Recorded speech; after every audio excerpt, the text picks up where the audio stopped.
surface radiation as the health aura. 7th. Thus in all the three bodies will the resemblance clearly be seen, and the working out in perfect correspondence is easily demonstrable. Prana of the solar system entity manifesting the solar logos. Body of manifestation the solar system. Receptive center pole of the central Sunday surface radiation or emanation solar prana. Movement produced systemic rotation. Distributive effect solar etheric radiation, felt cosmically. The planet entity manifesting a planetary logos. Body of manifestation a planet. Receptive center the planetary pole. Surface radiation, or emanation planetary prana. Movement produced planetary rotation. Distributive effect planetary etheric radiation, felt within the system. A human being entity manifesting the thinker, a Dian Koan body of manifestation physical body. Receptive center the spleen. Surface radiation or emanation health aura. Movement produced atomic rotation. Distributive effect human etheric radiation, felt by environment. The atom of matter entity manifesting an elementary life. Body of manifestation the atomic sphere. Receptive center pole of the atom. Surface radiation, or emanation contribution of atom to the united health aura of body. Movement produced atomic rotation. Distributive effect atomic etheric radiation, felt within the physical form. 8th. When the will to live vanishes, then the sons of necessity cease from objective manifestation. This is logically inevitable, and its working out can be seen in every case of entitled objectivity. When the thinker on his own plane withdraws his attention from his little system within the three worlds, and gathers within himself all his forces, then physical plane existence comes to an end, and all returns within the causal consciousness. This is as much an abstraction in the three worlds of the thinker as the absolute is in the threefold solar system of the Logos. This demonstrates on the physical plane in the withdrawing from out of the top of the head of the radiant etheric body, and the consequent disintegration of the physical. The framework goes and the dense physical form falls apart. The pranic life is abstracted bodily from out of the dense sheath, and the stimulation of the fires of matter ceases to be. The latent fire of the atom remains. It is inherent, but the form is made by the action of the two fires of matter active and latent, radiatory and inherent aided by the fire of the second logos, and when they are separated the form falls apart. This is a picture in miniature of the essential duality of all things acted upon by Foet. There is a close connection between the spleen and the top of the head in connection with the etheric body. The organ of the spleen has an interesting correspondence to the umbilical cord, which attaches an infant to the mother for purposes of nourishment, and which is separated at birth. When the man starts to live his own life of conscious desire, when the man is born into a new world of a subtler form of life, that interlaced cord of etheric matter, which had united him to his physical body, is broken. The silver cord is loosed, and the man severs his connection with the dense physical body, and passes out through the highest center of the body instead of the lowest to life in a higher world and of another dimension. So it will be found in all the bodies and sheaths of the microcosm, for the analogy will persist on all planes during manifestation. When more scientific knowledge has been gained, it will be found that the same procedure on a larger scale takes place in planetary manifestation. A planet is but the body of a planetary logos, that body being etheric, and the logos expressing himself through it and building upon the etheric scaffolding a vehicle of manifestation. The moon once was the body of expression for one of the logoi. The earth now is, and the cycles change continuously. The center of escape for the etheric body is found likewise in the physical planet, and the planetary silver cord is loosed at the time appointed. but the times and cycles, their commencement and termination are hid in the mysteries of initiation, and do not concern us. Again, in the solar system itself, similar action will eventuate at the close of the Mahamanvantara. The Logos will withdraw within himself, abstracting his three major principles. 37 principles, the basic differentiations, essential qualities or types, of energy upon which all things are built. They give the distinctive nature of all forms. 37 His body of manifestation, the sun and the 7 sacred planets, all existing in etheric matter, will withdraw from objectivity and become obscured. From the usual physical standpoint, the light of the system will go out. This will be succeeded by a gradual inbreathing until he shall have gathered all unto himself. The etheric will cease to exist, and the web will be no more. Full consciousness will be achieved, and in the moment of achievement existence or entified manifestation will cease. All will be reabsorbed within the Absolute. Pralaya, 38 Pralaya. A period of obscuration or repose, planetary, systemic or cosmic. An interlude between two periods of manifestation. 38 Or the cosmic heaven of rest will then ensue, and the voice of the silence will be heard no more. The reverberations of the word will die away, and the silence of the high places will reign supreme.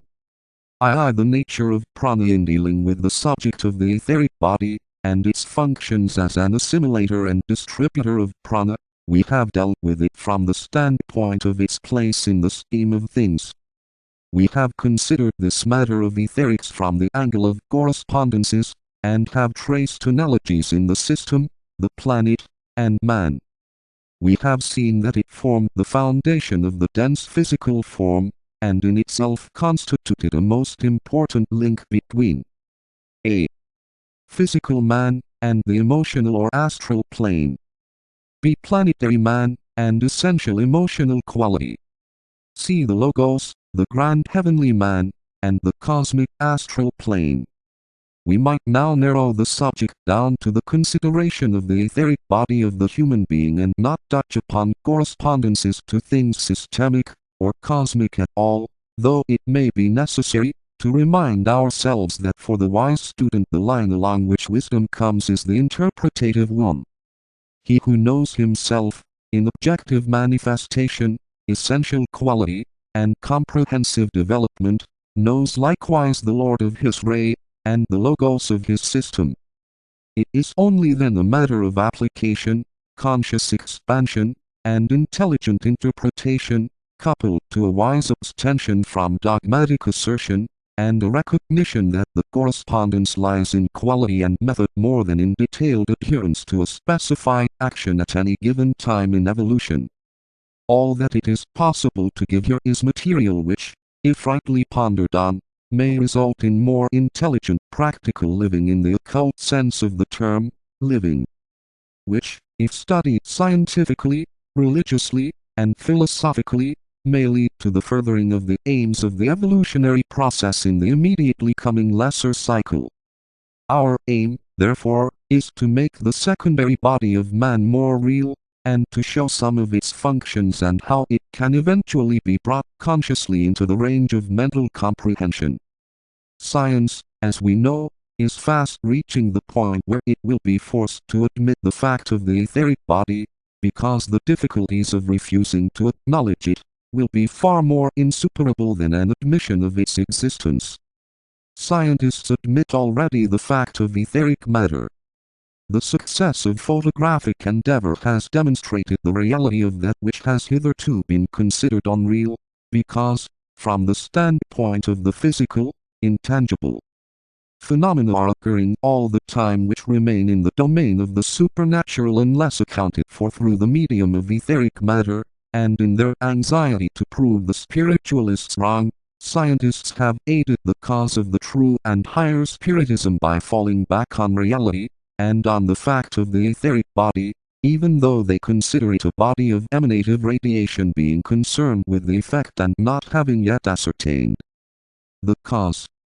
Medical men are beginning to study, blindly as yet, the question of vitality, the effect of solar rays upon the physical organism, and the underlying laws of inherent and radiatory heat. They are beginning to ascribe to the spleen functions hitherto not recognized, to study the effect of the action of the glands, and their relation to the assimilation of the vital essences by the bodily frame. They are on the right road, and before long, perhaps within this century, the fact of the etheric body, and its basic function will be established past all controversy, and the whole aim of preventive and curative medicine will shift to a higher level. All we can do here is to give simply, and in a condensed form, a few facts which may hasten the day of recognition, and further the interest of the true investigator. Let me, therefore, briefly state what will be dealt with in our remaining 3 points. The functions of the etheric body. Its relation to the physical during life. The ills or diseases of the etheric body, taking care to retain the original meaning of the word disease. Its after-death condition. This will embody all that is as yet of practical use.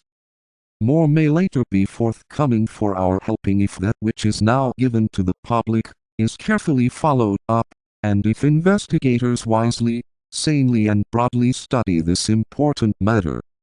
As the nature and functions of the etheric body of man assume their rightful place in the thought of the world and, as it is realized that the etheric is the most important of the two physical bodies, man will be brought into closer conscious contact with the other evolutions that evolve in etheric matter just as he does in the dense physical body.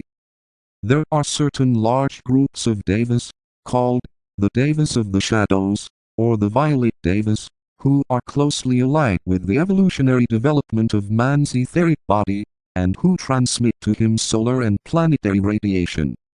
The etheric body of man receives prana in different ways and of different kinds, and all these ways bring him into touch with varying entities. 1. Solar prana. This is that vital and magnetic fluid which radiates from the sun, and which is transmitted to man's etheric body through the agency of certain deva entities of a very high order, and of a golden hue.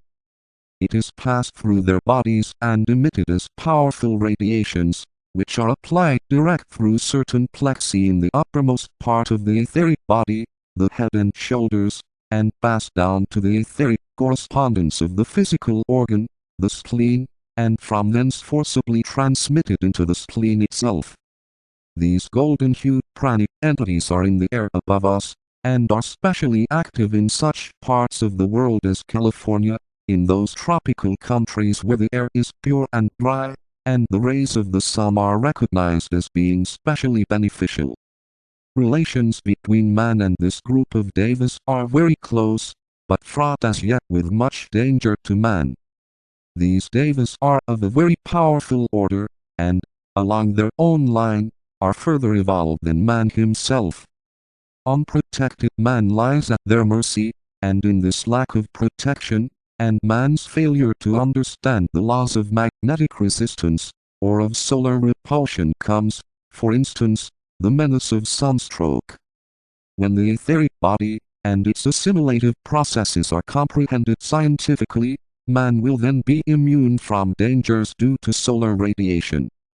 He will protect himself by the application of the laws governing magnetic repulsion and attraction,